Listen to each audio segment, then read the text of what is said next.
નમસ્કાર. જીતુ વાઘાણીનો ભયંકર ડખો. પરેશ ધાનાણીએ આમ કહીને ભાજપ પર આકરા પ્રહાર કર્યા હતા. તેમજ ખેડૂતોના પ્રશ્નો તેમજ આઉટસોર્સિંગના પ્રશ્નો ઉઠાવીને ભાજપને આડે હાથ લીધા હતા. જો કે રૂપાલા અને તેમને સંભવિત ઉમેદવાર કહેતા મામલો ગરમાયો હતો.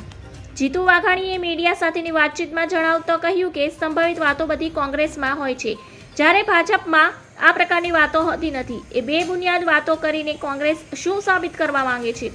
રાજકોટ બેઠકના ભાજપના ઉમેદવાર પુરુષોત્તમ રૂપાલા લોકસભાની ચૂંટણીમાં 5 લાખ કરતાં વધુની લીડથી જીતશે.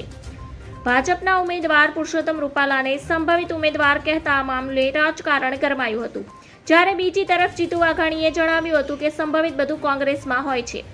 જો કે ક્ષત્રિય સમાજના વિવાદ વચ્ચે પરેશ ધાનાણીએ આ વાત કહેતા રૂપાલાની ટિકિટ પર પણ સવાલો ઊભા થયા છે. સૌરાષ્ટ્રની સાથે 7 લોકસભા બેઠકો પર ભાજપનો ભગવો લહેરાશે. જીતુ વાઘાણીએ ક્ષત્રિય સમાજના વિરોધ મામલે જણાવ્યું કે કોઈ પણ પ્રકારનો વિરોધ નથી અને ક્ષત્રિય સમાજના આશીર્વાદ પણ ચૂંટણીમાં રૂપાલાને જ મળશે. ધન્યવાદ. જય